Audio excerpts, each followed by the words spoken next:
First off, I'm a very sports girly. I love sports a lot. So my first time I actually played basketball was in my high school. But before I got to that my high school, the different sports I had done after that time was I attended two different high school. I had thrown the javelin, I had thrown the shot put, I thrown the shot put, I did high jump, I did relay, I did long jump. I did all of these for my house. Then we call what we call inter-house sport. So I attended a public school at that time, and it was not every time we had the privilege to have inter-house sport. But for some reasons, that very season we had inter-house sport, and I was so excited and I jumped into it. I started playing. I ran from my house. I did everything from my house. My house was Pinkers. So when I left there to another school, which was not a private school, the first time I got into the school premises, I saw the basketball court. I was like, okay, what's this? I didn't know what that was. I just said to myself, I'm going to play this game. And my school court was not the very perfect one. It wasn't.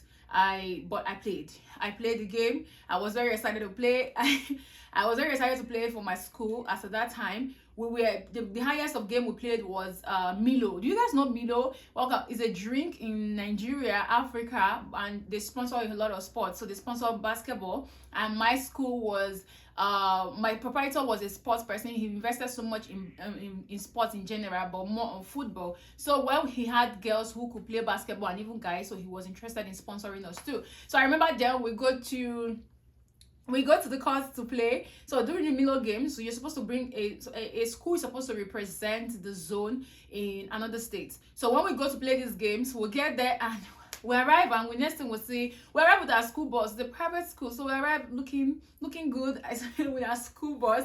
While we are waiting for the next team, hoping who is the next team that we're playing with, we just saw some guys coming from different corner, like different angles of the corner, wearing their backpack. They change up, and the next thing the referee blows the whistle, we are starting the game. Are you serious? Is that how they show up? Yeah, we start playing, and those girls were Idia College girls. They were always winning us. Upe, Esther, Rachel, every one of them.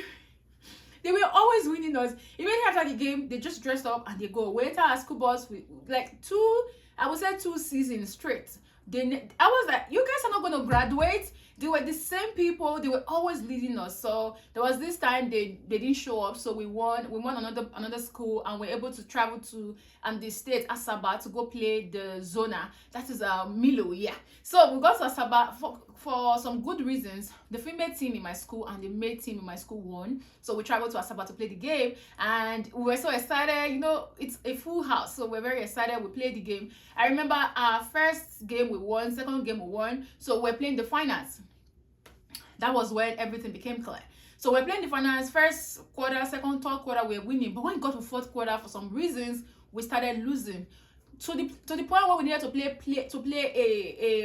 I would say the simplest stuff to do in basketball is to lay up. We were missing layups so badly. So when we had a timeout, I remember the referee, is from is a female referee. One of the referee was a female. She's from our state where we're playing from. Then she traveled down and she came to meet us. She said, oh, I cannot tell you guys, she actually tried to motivate us, saying your mates are in school, you had the privilege of being here, so you are missing out of school. So you've already lost out of school already, so it's better you don't also lose in this one.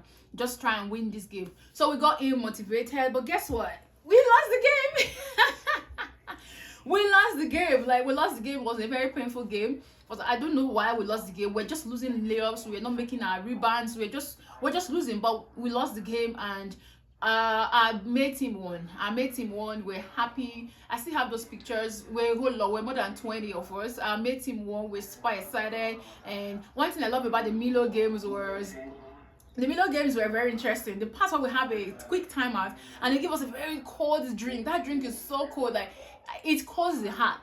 Because when you play basketball, you are pumping, you are feeling the heat is so much. When they give us that very cold Milo drink, oh my goodness, it warms to the heart and the brain. It just gives you another energy, and we go back to play, and it was very interesting. That was how I started playing basketball from my secondary school. I played. I didn't win a trophy after that time, so I still have a story from my uni. Yeah, I played basketball to my university level. I'm going to share that in next video because that is quite a long time, the story, and it's very interesting also. But yeah, for now, I played for my school. I remember my friend telling me while I was still in high school that if Nigeria had a sports school, you just go to a sports school. They don't need of you going to a university, because they saw it. I love sport. I enjoy playing sports. I play sports to the point that in my state, I went to play on the 16 for another state. As at that time, I went to play on the 16 for another state. That was what I did, because my state was already very occupied with a lot of people, and they had a lot of things going on with them. So I just called another state, can I come play for you guys? They said yes. So I was very excited. But guess what? We had to travel down to my state to play, because it was a south thing. We had to travel down. My state was the one hosting us from the south, so we had to travel down to my state, Edo State, to play the south game, zona play. And guess what, the referee there, they knows me, so they had to scream me out. I didn't play that game. I felt so bad. But the thing I love about, I didn't play, I cheered my team up, and they still paid me my money. Like, the money was supposed to pay me. The fact that I didn't play, because I was available to play, I was healthy to play, but they screened me out. They knew I was not from that state, so I didn't play, but they still paid me my money. That was a very big difference. That was a very, very big difference from my state and the state I went to represent. Yeah, so that's my basketball story coming up. I love sport a lot. I feel like maybe, I don't know, there's nothing too late, right? Possibly just go to a sports school or go to a journalism school or something. Maybe just maybe. But right now, I love creating videos. So catch you guys in the next one. I'm going to talk about my sports in university. So this was how I started playing basketball. I fell in love with sports in general, and I played basketball in my secondary school. So I want to talk about it in my university, how I went further when I got into school. Yeah, for now, I want to say, you guys, please subscribe. Don't forget to hit the subscriber button. Don't forget to share if your own experience, if you have experience of playing sports. Did you stop? Did you proceed? How did it go? Did your community help you to advance in your own sports career? Let me know in the comment section. Thank you so much.